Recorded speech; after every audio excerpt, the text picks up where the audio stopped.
সোমবার দিবাগত রাত্রে ঢাকা মহানগর গোয়েন্দা পুলিশের একটি দল রাজধানীর বাড়িধারা এলাকা থেকে সাবেক সংগ্রাম সদস্য মাসুদ উদ্দিন চৌধুরীকে গ্রেপ্তার করে।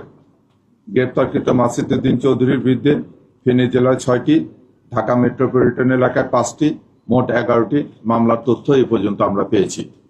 এর মধ্যে ফেনী জেলায় 3টি মামলা বিচারাধীন এবং সেই বিচারাধীন থাকা অবস্থায় উনি পলাতক থাকায় ওনার বিরুদ্ধে আদালত কর্তৃক গ্রেপ্তারি পরোয়ানা ইস্যু করা হয়েছে। ফেনী জেলায় আরো 3টি মামলা এবং বিএনপির 5টি মামলা সহ মোট 8টি মামলা এখনো তদন্তাধীন। এছাড়াও ওনার বিরুদ্ধে দুর্নীতি দমন কমিশনে এবং সিআইডিতে একাধিক অভিযোগ বর্তমানে তদন্তাধীন রয়েছে। তার বিরুদ্ধে পল্টন, বনানী, কোতোয়ালি, মিরপুর ও হাতিরঝিল থানায় হত্যা চেষ্টা, মানব পাচার প্রতিরোধ আইন ও মানি লন্ডারিং সংক্রান্ত গুরুতর অপরাধের মামলা রয়েছে।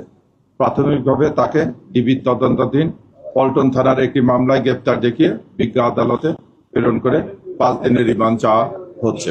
উনি 3 নম্বর এজাহারভুক্ত আসামি।